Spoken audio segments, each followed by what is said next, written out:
வீரா serial இன்னைக்கான எபிசோடில் என்ன நடக்க போகுதுன்னு பார்க்கலாம் வாங்க. என்னோட ரிவ்யூ பிடிச்சிருந்தா லைக் பண்ணுங்கள். வள்ளிக்கு வீரா மேலே ஒரு நல்ல ஒப்பீனியன் வருது. நாம தான் இந்த பொண்ணை தப்பாக நினச்சிட்டோம், ஆனால் இந்த பொண்ணு ரொம்ப நல்ல பொண்ணாக இருக்கா அப்படின்னு மனசில் நினைக்கிறாங்க. அதுக்கப்புறமா வள்ளியை எல்லா வேலையும் எடுத்து போட்டு செய்கிறாங்க. ரொம்ப சந்தோஷமாக வர செய்கிறாங்க. இதெல்லாம் பார்த்து மாறன் குழம்பி போகிறாரு. மாப்பிள்ளை வீட்டுக்காரங்க வீட்டுக்கு வராங்க. அதுக்கப்புறமா நிச்சயதார்த்தத்தை ஆரம்பிக்கிறாங்க. ராமச்சந்திரன் ஐயர்கிட்ட ஒரு நல்ல தேதியை பார்த்து குறிக்க சொல்கிறாங்க. அவரும் பார்த்துட்டு 10 நாளில் ஒரு தேதியை சொல்கிறாரு.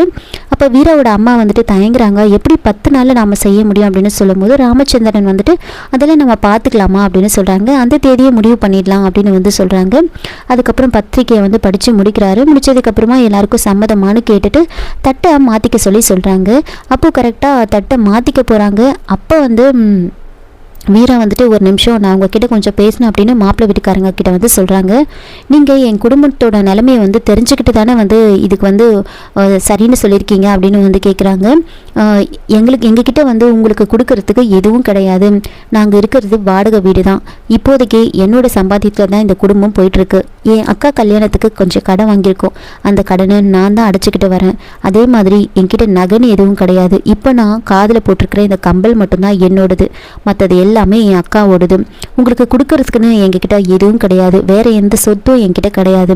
கல்யாணம் ஆனதுக்கு அப்புறமா நான் தான் என் குடும்பத்தை பார்த்துக்கணும், என் தங்கச்சியை படிக்க வைக்கணும், என் அம்மாவை பார்த்துக்கணும். இது எல்லாத்துக்கும் சரி அப்படின்னா நீங்கள் தட்டை மாற்றிக்கலாம். இல்லை எனக்கு பணம் தான் முக்கியம் அப்படின்னு நினச்சிங்கன்னா இப்போவே இதை வேண்டாம் விட்டுடலாம் அப்படின்னு சொல்கிறாங்க. அதை கேட்டுட்டு மாப்பிள்ளை வீட்டுக்காரங்க சொல்கிறாங்க, நாங்கள் பணம் காசை பார்த்துலாம் வரல.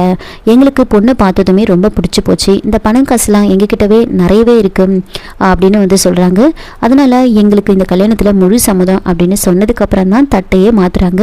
அதுக்கப்புறமா 2 பேரும் மாலையை மாற்றிப்பாங்க. ரிங்கும் போட்டுக்கிறாங்க ஒருத்தர் மாற்றி ஒருத்தர். இதெல்லாம் பார்க்க முடியாமல் மாறன் ரூமுக்கு போயிடுவார். ரூமுக்கு போயிட்டு அவங்க அம்மாவோட ஃபோட்டோவை பார்த்து அழுதுட்டு இருப்பாரு. அம்மா பாத்தியா, அவளுக்கு என்னை பிடிக்குமா, ஆனால் அவள் வெளியில் சொல்லலைன்னு நான் நினச்சிட்டு இருந்தேன். ஆனால் அவள் இந்த அளவுக்கு வருவான்னு நான் நினச்சி கூட பார்க்கலாமா. இப்போ நான் என்னம்மா பண்ணுவேன்?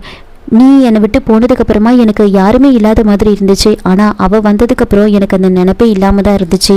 இப்போ திரும்பவும் எனக்கு யாரும் இல்லாத மாதிரி ஆயிடுச்சும்மா. நான் என்னம்மா பண்ணுவேன்? இதுக்கப்புறம் இதில் இருந்து நான் எப்படி வெளியில் வரப்போகிறேன்? என்ன பண்ணுறது? நான் வந்து தானே ஆகணும். எல்லாம் முடிஞ்சு போச்சு அப்படின்னு ரொம்ப ஃபீல் பண்ணி அழுதுட்டு இருக்காங்க. வெளியில் நிச்சயதார்த்தம் எல்லாம் நடந்து முடியுது.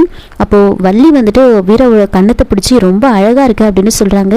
அது எல்லாருக்குமே ரொம்ப ஆச்சரியமாகிடுது. அவங்க வீரா கிட்ட ரொம்ப அன்பாக நடந்துக்கிறத பார்த்து எல்லாருமே ஆச்சரியப்படுறாங்க.